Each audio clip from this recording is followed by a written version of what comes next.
If you look over long periods of time, look over hundreds of years, and look at the average sort of life cycle of a new technology, what you find is that it's getting compressed and compressed and compressed. So the rate of change is getting faster and faster.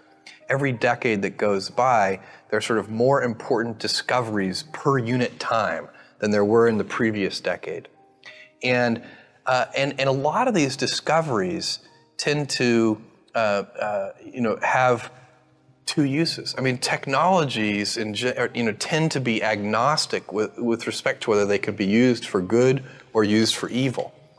And I think that over the next 50 years, we are going to face a lot of very tough decisions as a society in how we make sure that we are harnessing those technologies for good purposes.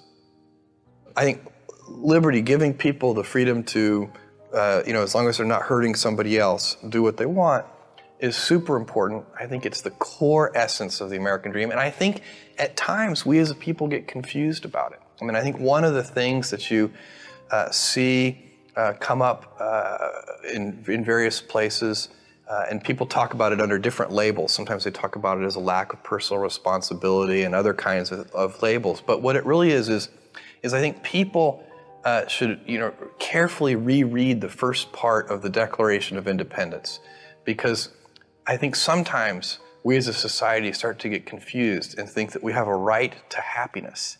But if you read the Declaration of Independence, it talks about life, liberty, and the pursuit of happiness. Nobody has a right to happiness. You should have a right to pursue it, and I think the core of that is liberty.